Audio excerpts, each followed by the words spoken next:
Black Falcons have dominated the Aurelean continent for hundreds of years. Their mighty armies knew no equal. They ruled with an iron fist and have brought peace, law, and order to the land. However, there are elements within the empire who are unsatisfied with Imperial rule. Murmurs of a rebellion are whispered in the dark. The seeds of unrest have been planted. On the western edge of the empire, a lone watchtower guards the Great Road, a road that grants access to all the major trade caravan routes on the continent. It's a critical junction for Imperial commerce and logistics. Its guard has dwindled to one small contingent of troops, and the empire has been lulled into a false sense of security during these centuries of peace. It's the perfect target for the fledgling rebellion to launch a crippling assault and announce themselves to the known world. What's up everyone, it's Josh and I'm really excited to show you guys my latest mock. It's been a while since I dropped a video and a mock, so this is going to be a pretty exciting one. But before we get into it, if you're not already subscribed to the channel, make sure you do so you don't miss when I drop new videos. Let's jump into the mock. So initially I wanted to mix things up a bit and do something that wasn't square. Everything that I've done since coming back to mocking, for the most part, has been square. And I wanted to change that, but I also wanted to do something at a bigger scale since most of what I've done has been smaller. I did do the 32x32 Butcher of Blaviken build, and I also did a 32x32 build for a Narnia scene. But both of those I felt like there was a lot of room for improvement. And 32x32 is probably the biggest I can go right now with my current piece collection. It's rather limited, so I wanted to do something that was a little more detailed and at a larger scale, at least larger for my piece collection. And so I wanted to stay in the square space since that's something I was more comfortable with. This build was built on a 32x32 base plate and has a one stud overhang for the border on all four sides. For those of you that were around for my Butcher of Blaviken mock, you know that I want to try and do something different that I haven't tried before, or a new technique in every build that I do. And for this build, I have never attempted to do a circular tower or just anything really this circular and free form before. So this was my new technique that I worked on this time. This build probably took me about 4 to 5 days to build, and that's because I don't have a lot of time to dedicate to just sitting down and building, being a dad and a husband and having a lot of other things going on in life. So definitely not a super long build, but for me it took about 4 to 5 days. A lot of mockers actually plan out what they're going to do in advance, and I did not do that for this. I am not a planner. I just like doing things, so I had a general idea of what I wanted to do. I knew I wanted to try a new technique, and I knew I wanted to build some trees because I had a bricks and pieces order from like, I don't know, months ago, and I had some pieces that I wanted to try and use and try some new tree techniques. So I knew I wanted to build a tree, and I knew I wanted to do some techniques that I haven't done before. And one that I really haven't done before, at least on this scale, is creating a circular tower. So I just started building, and the story came to life in my head as I was building. I knew I had these Black Falcon torsos that I wanted to use, and then I got the idea to make a Black Falcon empire that spans a continent.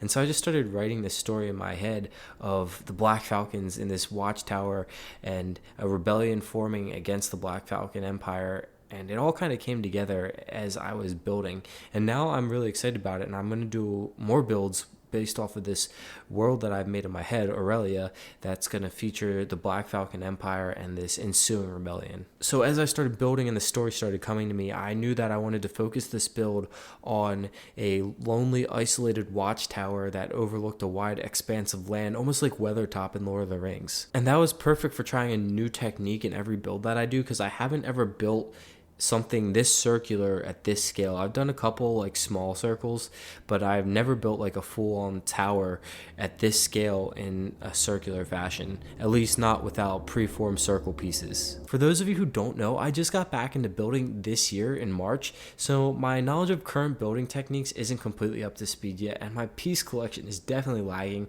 as it is the piece collection of a teenager and kid who didn't have a lot of money to throw at LEGO. So I went with an older but tried and true technique of alternating 1x2 bricks and cylinders and stacking them on top of each other and bending them to create a circular shape. I used a mix of colors and masonry bricks to give it a dilapidated, weathered looking feel, and I also threw in a couple 1x1 plates, a couple 1x2 plates, and 1x1 round pieces to give a little more broken down feel as well. For the door of the tower, I used predominantly a mix of palisade bricks, 1x2 plates, and 1x1 cylinder pieces. The tower is approximately 11 studs in width and rests connected at a single stud attachment point on a layer of plate. The battlement is 10 studs in width and sits unattached on top of the tower. From his vantage point, the tower guard commander watches as the battle ensues and the archers prepare to open fire on the incoming enemy. Of all the parts of this MOC, I feel like the battlement is one of the weaker parts of it. I didn't have the detail pieces that I would have liked to have to finish it off and make it as smooth as I wanted to, and that's just because I haven't been collecting for 10-15 years.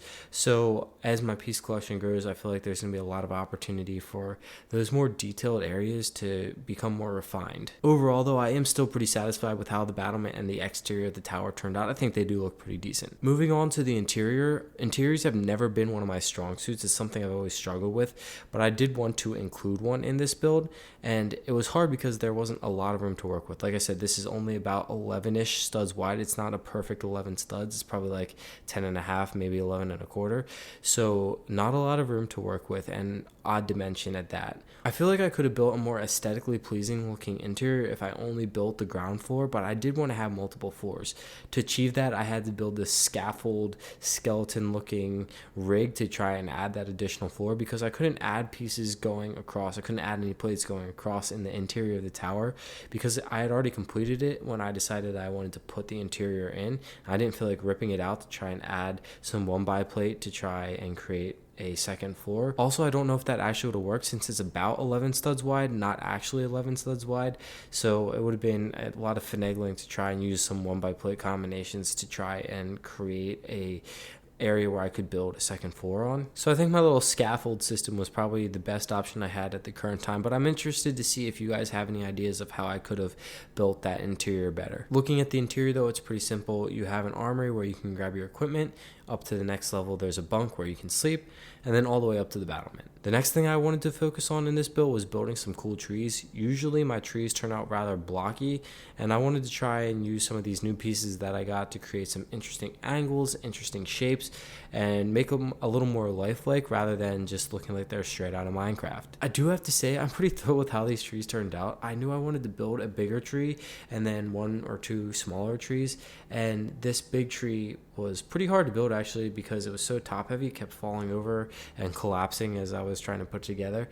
So I had to use an interesting amount of Technic pieces and brick connection points to try and secure it together. And in the end, I was really happy because I was able to build something at the scale I wanted to, and then capture a lot of really cool, fun angles using these elephant trunks and some 1x1 modified clip pieces just to adjust the angle so it's not at the standard right angles that you can really build in LEGO. The one area of the big tree that I wasn't super satisfied with was at the roots.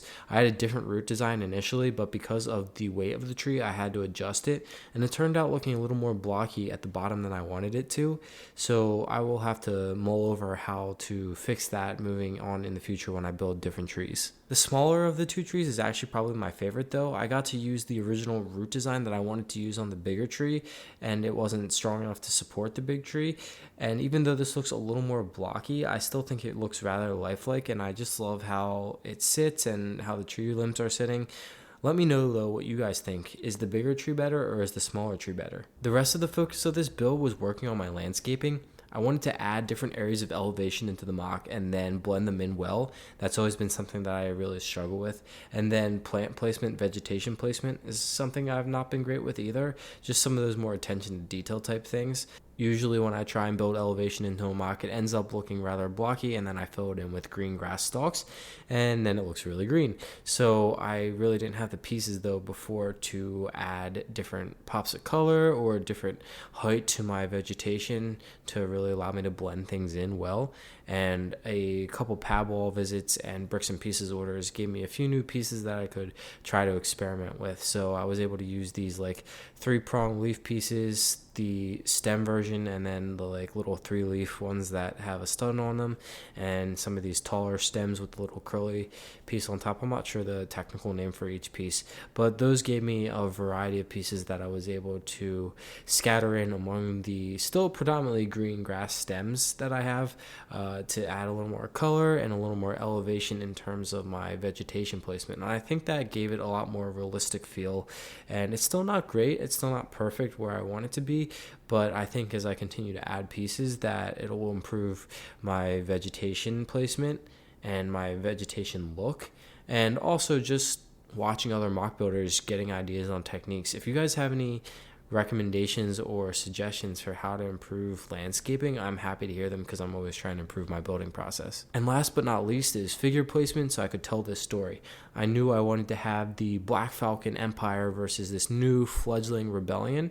So you have this surprise attack from the rebellion. They're coming on 3 different fronts, and you have the Black Falcon soldiers rushing out of the tower to engage them, and then you have these civilians running east towards the Empire into safety. This is just the vanguard force of the rebellion. I didn't want to overcrowd the mock with too many figures, but I did want to encapsulate what the conflict is going to look like. Obviously, this is all the Black Falcon soldiers that are here because this tower is undermanned and it's isolated, cut off from the rest of the Empire. But the rebellion, they would have more guys pouring in down this road if it continued, and behind this tree and behind this other tree as they're coming in from multiple different flanks. The rebellion troops are a hodgepodge assortment of whatever equipment and weapons that they could find. Obviously, they're rebellion, so they're not funded by anyone. They don't have financial backing. It's the people rising against the Empire and bringing what they have to the table. On the Black Falcon side of things, I wish I could have made them a little more uniform. I don't have enough pearl gray or black helmets and armor to make them uniform, so I did the swordsmen all have the same type of helmet, spearmen have the same type of helmet, archers have the same type of helmet, and then the commander had his own helmet that was unique, and then the captain that is leading the charge out didn't wear a helmet and he had like the big shoulder pauldron. But I'm going to have to make a pad border in the future because I want to continue this as a building series. I really have this cool story unfolding in my head of the Black Falcon Empire versus this rebellion and how I can work other factions into it. But obviously, Imperial troopers should be a lot more uniform and put together than the rebellion. Well, that's a wrap on the mock, guys. Like I said at the beginning of the video, it's been a while since I made a mock and just a video in general. There's a couple reasons for that. I haven't made mocks in a while because the channel seems to really appreciate review content on alternative LEGO sets and LEGO sets compared to building mocks. I'm interested to hear your guys' thoughts. What do you want to see from the channel going forward? Do you prefer reviews on LEGO alternative brands and LEGO sets?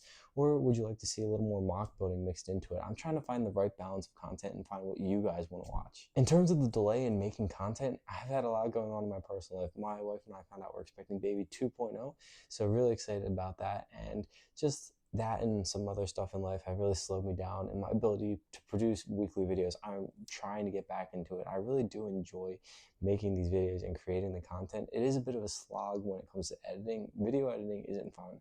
And so I'm trying to keep myself motivated and make sure I'm getting content out. But obviously family comes first. This channel is always going to stress that and the importance of family. I do have a lot of content lined up for the future though, including a brand new fantasy set review and then something that involves a lot of whatnot orders. So make sure you subscribe to the channel so you don't miss when those videos drop. And I'm filming this right after Thanksgiving. I just want to say thank you to you guys for supporting me. I really had a blast creating these videos and I can't wait to create more, especially going into the new year with a lot of awesome content lined up. So you know the drill, like, comment, subscribe, and I'll catch you guys next video.